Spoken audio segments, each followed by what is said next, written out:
is Daomi. I'm going to be your nurse that's discharging you today. Before I get started, could you give me your name and your last initial? Quinn M. All right, perfect. And what's your date of birth? December 22nd, 1950. All right, and do you know where you are today? At the hospital on Shalom Boulevard. All right, perfect. And can I just see your wristband real quick? All right, perfect. Hello, Mr. Quinn. So you were admitted into the hospital for severe dyspnea, which is just severe shortness of breath, and the following issue that was addressed for you was chronic heart failure exacerbation. So I'm here to discuss some things before your discharge today, just to make sure that you're all good and set to go home. Your Dr. William Smith wanted me to go about your diagnosis, what it is, and what are your next steps. The doctor said I had reduced ejection fraction. Yeah, so what does that mean? Yeah, he said that you had a low ejection fraction, so that just means that your body can't pump as much as a normal heart should, so that would be a normal ejection fraction. You have a low one just because with your diagnosis, your heart needs to pump oxygen into the rest of your body for your body to get the nutrients that it needs. This can either be because your heart was damaged because of injury or simply just because of natural reasons. You can't treat heart failure, but you can have some changes to your lifestyles to help you with that. So that low ejection fraction, once again, just means that your body can't eject as much blood as a normal heart should, which is why it will lead to your heart failure. Now I'm going to go about some activities that you can do in your everyday life, because we do encourage you to get up and walk or do things that you enjoy, such as gardening, swimming, or dancing, but you just can't do it to the extent that you would exacerbate yourself or tire yourself out. So you should talk to your healthcare provider about what he or she thinks is acceptable for you in your state.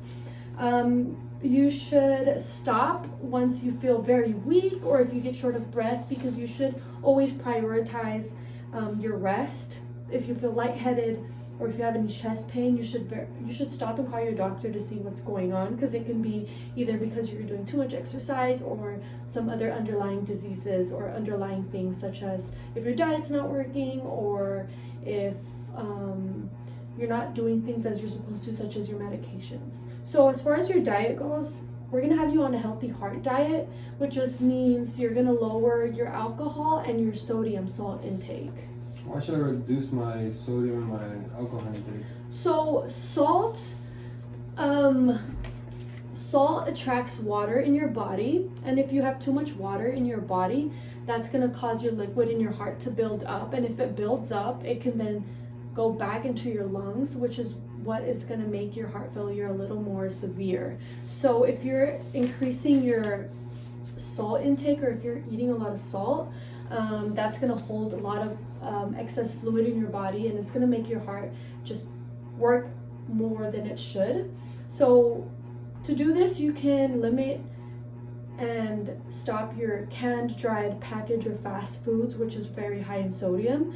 Don't over salt your food or salt your food at all, and just use herbs if you want to season your food. And then as far as liquids such as your alcohol, you should limit to 2 drinks a day since you're a man, but just the rule of thumb is just 2 for men and then 1 for females. And now we have your history of tobacco. I wanted to talk to you about that. So as far as smoking goes, it's important for you to stop smoking, because it can lead to a heart attack that's going to hurt your blood vessels, and it's going to cause the oxygen in your heart to be limited. But if heart failure can't be cured, why should I take care of it or stop smoking in general? Okay, so with that, the doctor as well as your whole healthcare team just want you to deal with your disease and not just go about it blindly. So we do heavily encourage you to stop smoking, because that's just going to help with your symptoms. So tobacco constricts your blood vessels, and since your heart already can't get as much of that blood around, you smoking is going to make your symptoms a lot worse than it should. So you should always talk to your provider about these things. You can enroll in some support groups, or you can have a nicotine replacement. You can go to therapies for this. So you could always find more healthy and alternative options when it comes to your tobacco and your use of it. So you also have some new medicines as well as your old ones that you're still going to be continuing to take. So I'm just going to go through it on the list to make sure that we're at a good consensus about what you're supposed to be doing. So for medicine, you're on metoprolol, you're on 50 milligrams of that daily. You have potassium chloride, you have your Lasix, which was 20 milligrams, but after this visit, we're gonna go ahead and change that to 40 milligrams, and I have that highlighted on your packet. You have aspirin 81 milligrams daily, and your Lipitor at 20 milligrams daily. And we also have a new one of lisinopril for you, and that's gonna be 10 milligrams daily. How will my new meds interact with my other medication? So as far as that goes, I know I just listed out a whole bunch of medications and some new ones, and it might be a little confusing, but you should always follow the regimen that's prescribed for you to make sure that everything is going well. Like I said, and if you have other symptoms, if you're short of breath or you just feel a lot tired, that can mean that it's not interacting well. You should always talk to your healthcare provider. You should look up your own meds as well. I have more information in your packet about what each med and what it's doing for you, just in case you have any questions. But always, for any clarifications, just go ahead, give your doctor a call, and they can explain why you're taking these medications.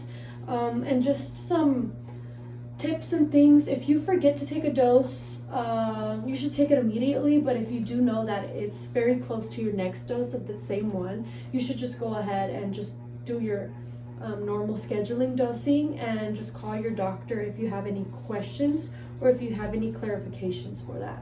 How will I monitor this and just keep up with this and just know how I'm doing on it? Yeah, of course. So you'll know if your medications are working by doing things such as monitoring your weight. You can do this because if your medications are working, you're not going to gain a whole bunch of liquid pounds and things of that sort.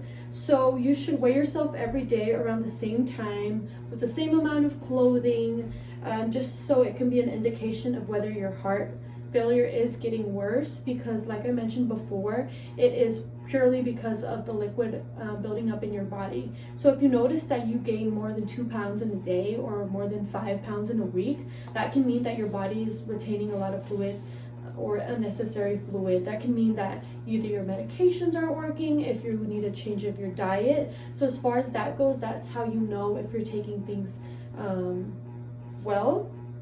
You should also check your ankles to see if they're swelled up or if you're short of breath when you're lying down and things of that sort. So I just wanted to make sure you knew the importance of like reducing your tobacco. So once again, why would you stop smoking, or at least try to stop smoking for your better health? You said something about my heart failure. I can reduce more of my heart failure. Yeah, so it would be like your symptoms. It will just reduce your symptoms. Okay. So you're not feeling a lot of yuckiness or weakness and things of that sort. And then as far as your salt goes, why are we going to try to put you on a healthy heart diet? Just to lower our salt intake so we're not holding as much water. Yeah, the liquid in your body. We don't want that salt to be attracted to the liquid of that. And how much alcohol should you have? Should you have one? What's your limit? Two. Yeah, that'll be your limit. And then I also have another just rule of thumbs for you. So you should follow up as directed for your healthcare appointments, since we just want to keep up on your labs, recognize if your medicines are working or not, such as weighing yourself. And when are you gonna weigh yourself, or why should you be consistent with it? Just to see if I didn't gain any random weight. Yeah, of course. Just at the same time every day. Mm-hmm. And what would you check like on your body, just to make sure? If my ankles are swelling up. Yeah, perfect. Yeah. You'll do that. So this is all just to reduce your symptoms, because that's what's going to be affecting your everyday life, your daily care activities as well, because your heart failure can give you things such as feeling short of breath, like you mentioned earlier, or like you came in for.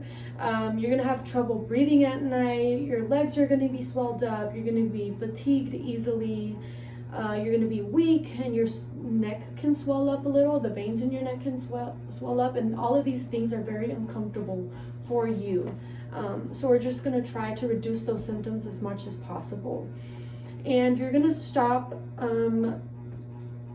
you're gonna go ahead and stop and talk to your doctor once you feel, like you said, if you think you're gaining a lot of weight, if you feel trouble breathing, because this can mean what can this mean? That what's not working, or what in your diet isn't working? Either probably taking too much sodium, so my heart's doing way more work than it has to be doing. Yeah, perfect. And we don't need to have that. So you're gonna have a lot of swelling in your abdomen as well. You're gonna go ahead and call your doctor if you notice that, because that could just mean you're retaining weight. If you're coughing a lot and it doesn't go away, just because that might mean that fluid is building up and it builds back into your lungs, and you're gonna be wanting to cough that up. If you're feeling more tired than usual, this can mean that you're either something in your medicine regimen or your diet isn't working as well. And just another couple things, you should call 911 immediately if that shortness of breath that you regularly feel is more severe, more intense, and it doesn't stop if you try to catch your breath and that doesn't help. You should always call your doctor for that. You should go ahead and call 911. You should call 911 if the severe chest pain doesn't stop, if you just try to rest or take your nitroglycerin, which is just a medication that they'll recommend to you if anything. If you have a rapid heart rate, if you're passing out or fainting because of your weaknesses, that can also mean that. And I just wanted to confirm with you, I have on here that your medications are going to be at the CVS pharmacy on postal code 90027. Yeah. Yes? Okay, perfect. So just a couple of things just to make sure that you know why this is happening. You have chronic heart failure because of the fluid buildup. Let me see. So this can be because it was damaged or for natural reasons. So are you gonna go ahead and do like very hard activities? Probably not. Probably just do it like so I'm not losing shortness of breath. Yeah, Yes. so you're not short of breath. So what activities could you possibly do? Swimming or dancing, but yeah. Yeah, at a low rate, if anything. Once you feel tired, you can go ahead and stop. So that's all I have for you. If you have any further questions, you can always give your doctor a call. Your primary health provider is going to have a lot of information for you on these things. And yeah, so they're going to come in here with more discharge papers for you. But as for that, if you have any more questions, just let me know. Okay? Sounds good. Thank you.